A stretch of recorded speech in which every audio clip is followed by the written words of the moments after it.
지역의 이슈를 속 시원히 풀어보는 헬로 이슈토크입니다. 오는 7월이면 민선 7기가 취임 2년차에 접어드는데요.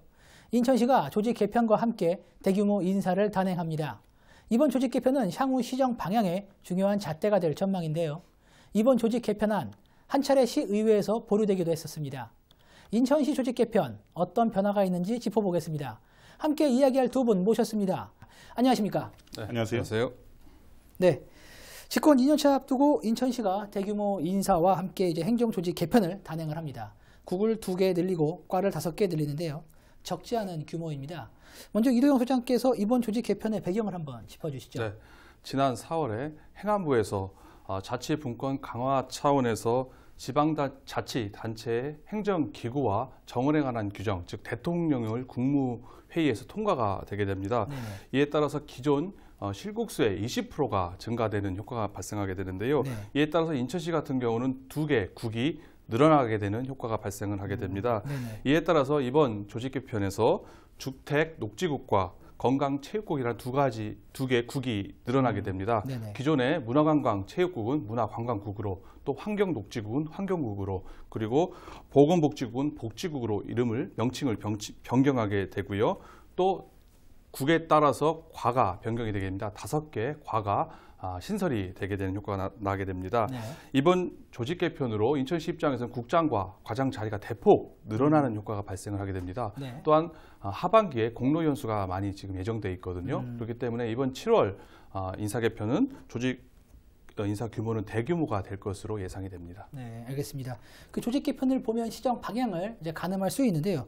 유재홍 전 의원께서 보셨을 때 이번에 신설되는 조직들 어떤 부분들이 좀 주목할 만한 부분일까요? 먼저 2개 국을 좀 살펴보면요. 네. 건강체육국과 주택녹지국이 있는데 건강체육국에는 건강보건과, 네. 건강증진과, 위생안전과, 체육진흥과로 구성되어 있고요. 네네. 주택녹지국에는 건축계획과, 주거재생과, 네. 그다음에 도시경관과, 녹지정책과, 공원조성과로 이렇게 구성을 했습니다. 네. 또 시는 이번에 5개 과를 새로 이제 신설을 했는데 일자리경제본부에 노사협력팀이 있던 걸 노동인권과로 승급시켰고, 네. 그다음에 복지국의 자활지원팀과 보훈지원팀을 자활증진과와 보훈과로 이렇게 승격했습니다. 그다음에 여성가족국에는 출산지원팀, 출산정책팀이 있는데 이거를 육아지원과로, 네. 또 도시균형계획국에 아주 특별한 의미를 좀 갖고 있는 것 같은데 부대 이전과가 신설됐습니다. 군부대 이전과가 있는 건 아마 인천시가 전국에서 처음일 것 같고요. 박남춘 시장이 원도심 재생을 위해서 그동안 걸림돌이 됐던 군부대를 옮김으로써 그 원도심 재생의 확실한 의지를 좀 보여준 거 아니냐, 이렇게 좀 평가할 수 있고요. 네네. 그다음에 우리가 주목해서 봤던 과들 중에 노동, 인권, 자활, 출산 이쪽을 늘린 걸 보면 네네. 시정이 앞으로 방향을 이쪽으로 좀 몰입해서 네네. 시민들의 이런 시민들의 안전에 힘을 쓰겠다, 이렇게 네. 좀 판단해 보시면 될 것 같습니다. 알겠습니다. 그럼 이동 소장님, 집권 1년차 조직 개편 당시와는 좀 어떤 차이가 있나요? 어떨까요? 지난해 임기 초에 있었던 조직 개편 같은 경우는 아무래도 본인의 공약을 이행을 하고 본인의 시정 방향을 이끌어가기 위한 이제 네네. 전초 기지를 만들기 위한 조직 개편이었다면요. 네네. 이번 두 번째 2년차 조직 개편은 대통령 개정으로 국이 2개 늘어나는 거 아니겠습니까? 네네, 그에 그렇죠. 따라 후속 절차적인 측면도 좀 강하다 볼 수가 있습니다.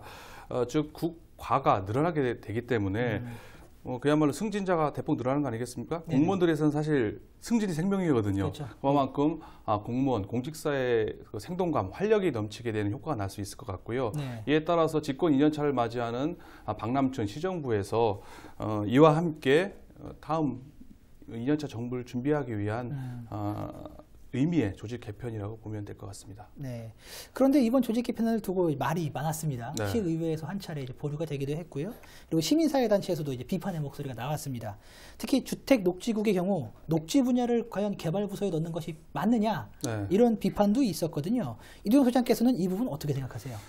방금 말씀하신 것처럼 주택 녹지국 신설이 이번 논란의 중심에 있다고 볼 수가 있는데요. 네네. 개발을 담당하는 주택부서와 그리고 녹지부서를 같은 조직에 두게 될 경우에는 개발 논리에 밀려가지고 네. 과연 녹지 정책이 제대로 될 수 있겠느냐, 네네. 후퇴하는 거 아니냐라는 네. 시민단체의 반발 우려가 있었는데요. 네네. 또 주택녹지국이 신설되게 되면은요, 기존에 산업경제위원회에서 담당했던 소관 업무가 또 건설교통위원회로 이관되는 그렇죠. 문제가 발생합니다. 이 점도 네. 기획위원회 위원들이 지적을 한 바인데요. 네네. 상해 및 소관 문제 같은 경우는 과거에도 그런 사례가 많이 있었습니다. 7대 의에서도 항만공항 해양국이 산경위에서 건교위로 바뀐 사례가 있었고요. 그거는 의뢰 조직 개편에 따른 후속 절차이기 때문에 크게 문제가 되지는 않는다. 다만 공무원들이 이중으로 보고하는 이제 어려움, 불가피성은 좀 불편함은 있을 수 있겠지만, 하지만 주택부서에 과연 녹지부서를 붙이는 것이 타당한가, 그거에 대해서 한번 생각을 할 필요가 있습니다. 문제의 소지가 조금 네네. 있다고 볼 수가 있는데요. 네네. 인천시에서는 주택과 녹지가 붙게 되면은 뭐 주택 건설할 때 녹지도 좀 살펴보고 시너지 효과가 날 수 있겠다라고 네네. 주장을 하고 있습니다만은, 물론 그럴 수는 있습니다. 그야 두고 봐야 되겠지만, 하지만 전국적으로 그런 사례가 흔치가 않습니다. 서울, 경기, 심지어 부산까지도 주택부서에 녹지부서를 붙이는 경우는 사실 거의 없다고 볼 수가 있는 네. 상황이기 때문에 매우 이례적인 조직 개편이라 볼 수가 있고요. 앞으로 과연 주택과 녹지를 이렇게 함께 붙인 것이 어떤 효과를 발휘할 건지는 좀 더 관심을 가지고 주의 깊게 살펴봐야 할 대목인 것 같습니다. 네, 알겠습니다. 유재용 전 의원께서는 이 부분 어떻게 생각하세요? 제가 봐도 주택 녹지국 팔 잘라서 달에 붙인 격이다. 제가 이렇게 좀 말씀을 좀 드릴게요. 네. 왜 그러냐면 환경정책하고 개발정책이 같이 간다는 게 말이 되겠어요. 저는 어불성설이라고 보고 네. 다른 측면에서 보면 건설교통위원회에 보통 이제 시민의 의원들이 들어갑니다. 지금 현재 건교위에 삼선 의원 2분이 거기 계시죠. 네. 또 의회가 의원들이 희망하는 과가 건설교통과예요. 1순위가. 예, 그러다 보니까 지난 송영길 시장님 때도 아까 전에 이두영 소장님이 말씀하신 것처럼 항만 수산과를 산업경제위원회에서 건설교통위로 옮겼단 말이죠. 네네. 그러면서 이제 수산정책에 대해서 그동안 볼만의 목소리가 많이 나왔고, 근데 그때도 제가 봐서는 힘 있는 위원회에서 가져간 거예요. 그래서 다시 갖고 오려는 노력도 사실 있었습니다. 네네. 근데 이번에 녹지를 또 건설 분야로 옮겨내는 건 결국에 힘 있는 의회의 힘 있는 부서에서 다 취합해가는 거죠. 이러다 보면 결국에는 비대해질 거고, 예산이 이제 비대해지잖아요. 네. 그러면 인원도 비대해지고 결국엔 다른 쪽 위원회의 목소리가 들릴 수가 없습니다. 네네. 이런 문제로 의회의 이제 불균형인데, 이런 네. 의회의 불균형 때문에 시민들 삶에도 분명히 불균형이 올 거다. 저는 이렇게 판단하겠습니다. 네, 알겠습니다. 예, 두 분 모두 이제 의정 활동을 통해서 시 집행부를 견제했던 경험들을 다 갖고 계시거든요. 예, 누구보다 잘 아실 텐데 이번 조직 개편의 아쉬운 점을 한번 좀 짚어보고 싶어요. 먼저 유재용 전 의원께서 한 말씀 해주시죠. 먼저 2개 국가 5개 과를 이제 신설을 하면서 네. 보통 이렇게 2개 국가 5개 과를 신설하게 되면 보통 인원이 한 100에서 한 130명 정도, 많게는 네. 150명 정도가 필요한데 이번에 충원되는 인원을 보면 77명, 네. 절반의 수준이 네네네. 밖에 안 되기 불가하다. 때문에 네. 공중에서 불만의 목소리가 터져 나와요. 저번에도 이런 문제를 한번 말씀드렸었는데 결국 일할 사람이 없는 거예요. 네. 또 다른 쪽에서 보면은 나머지 그냥 부족한 부분들을 그럼 박남춘 시장이 개방형으로 둬서 네. 외부에서 좀 찾아 들어올 거 아니냐, 이런 우려의 목소리가 현재 나오고 있고, 며칠 전에 경제청장이 공석인데도 불구하고 경제청장 특별보좌관을 네네. 채용한 걸 보면, 아니 청장이 없는데 어떻게 네네. 특별보좌관을 채용을 해요. 근데 이런 걸 보면 대대적으로 이번에 개방형으로 열어서 그동안 캠코더라고 그러죠. 네. 캠프에 있던 사람들, 코드에 맞는 사람들, 그다음에 더민주 사람들, 이런 사람들이 들어올 거다.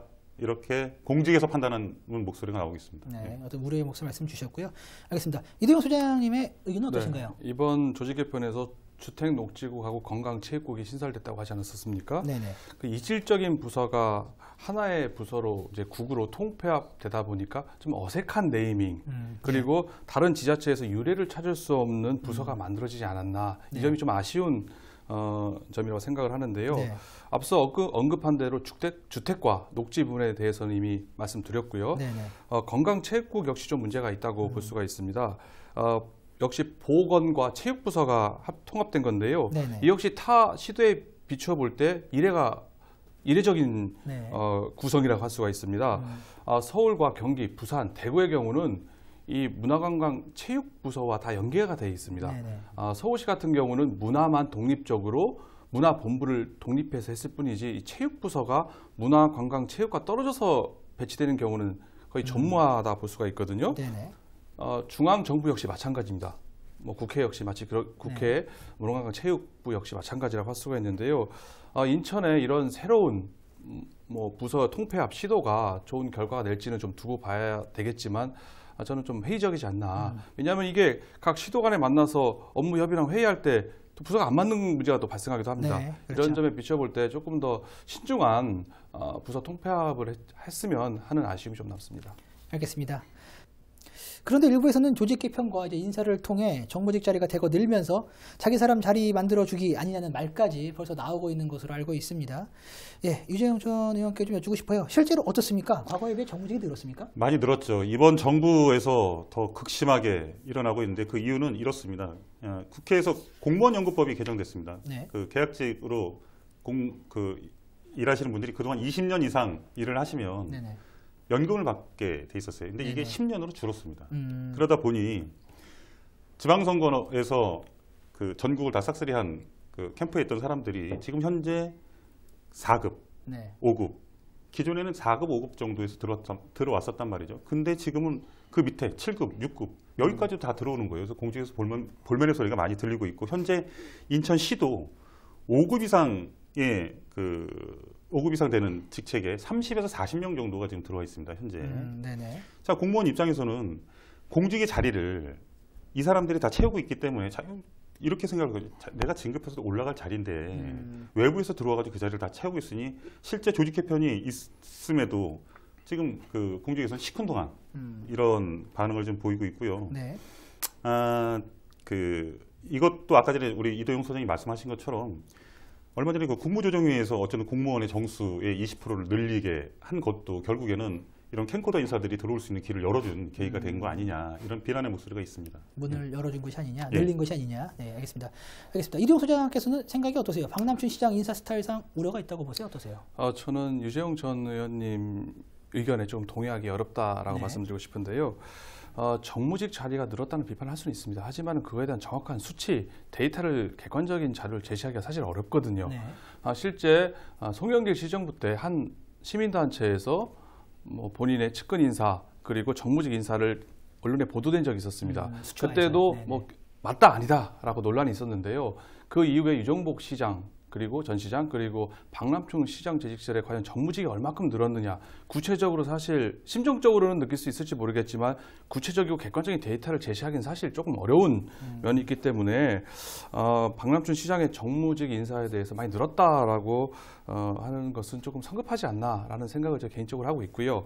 또 아까 박남춘 전 시장의 인사 스타일을 말씀하셨는데 제가 뭐 들은 바로는 실무형 인사를 정무직에 기용하려고 하는 게 인사 그런 방향을 가지고 있다라는 얘기를 들어서 조금 더 기대를 해볼 수 있지 않는가 그 우려는 좀 더 지켜봐야 되지 않나 이렇게 생각을 합니다. 네. 제가 그 한 말씀을 좀 드릴게요. 그 정무직에 대한 것들은 그 들어온 인원들은요 시에 자료 요청하면 금방 다 나와 있어요.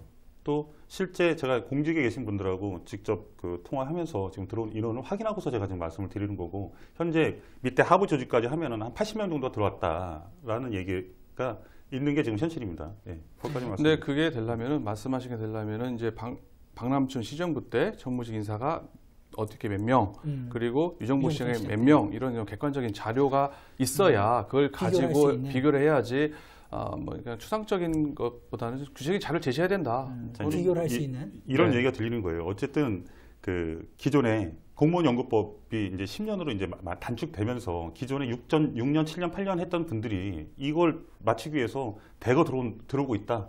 이게 실제로 들리는 목소리들인 거예요. 예, 또 이야기를 좀 한번 이어가 보겠습니다. 예, 또 한 가지 인천 행정 관련해 짚어보지 않을 수 없는 부분이 있습니다. 바로 이제 붉은 수돗물 사태인데요.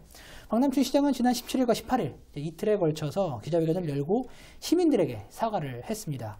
이렇게까지 민심이 악화된 원인은 현장 대응이 아니랬다는 지적인데요.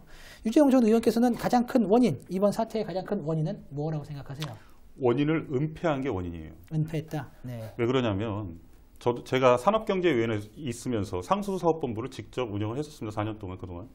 그러면 상수사업본부에서 일하시는 분들은 이걸 정확하게 알고 있어요. 그리고 우리가 뭐 어떤 걸 잘못했는지 정확하게 알고 있었을 거예요. 네. 다만 이게 이렇게까지 장기간 20일, 30일, 한 달까지 가는 문제가 아니겠지라고 안일하게 생각을 한 거예요. 그러니까 문제가 터졌을 때 시 집행부도 문자로 시민 여러분 물이 안전합니다. 드셔도 됩니다. 어저께 결과 나온 거 보면요. 음용수로 부적절한 거예요. 네. 인천 시민들 보고 서구 이쪽 지금 문제가 되는 적수 지역 분들이 이 얘기를 듣고 물을 먹었단 말이죠. 이건 시민의 건강을 완전히 그 해치는 잘못된 판단을 한 거고 이거에 대해서 비난의 목소리에 피할 게 없다. 이렇게 말씀드리겠습니다. 알겠습니다. 이동영 소장께서는 이 부분에 대해서 어떻게 생각하세요? 인천시가 어떻게 대응하는 것이 바람직했다고 한마디로 보십니까? 유재영 전원님 말씀하신 거로 은폐한 게 문제가 된다. 저는 그거에 공감을 합니다. 네. 인천 적수 상태가 발생했을 때 지난 30일 날에 발생하지 않았습니까? 네. 인천시에서는 일주일이면 해결된다. 아니면은 뭐 수질은 문제 없다라고 얘기를 했었는데 환경부 조사 결과 이거는 정말 사실이 아닌 걸로 밝혀졌다 할 수 있거든요. 네네. 뭐 탁독에 고장난 것까지 모르고 있었던 거 아니겠습니까? 근데 제가 볼 땐 요거 은폐에 대해서는 그 공직사회에 좀 문제가 있지 않나 생각을 하게 됩니다. 공직사회. 왜냐하면은 이게 지금 13일 날 환경부 조사에서 문제가 있다고 발표가 나고 공천 정수장의 수질 자체가 문제가 있다고 나온 거였거든요. 네네. 노후된 관로상에 있는 녹에 떨어진 거라는 네. 문제보다는.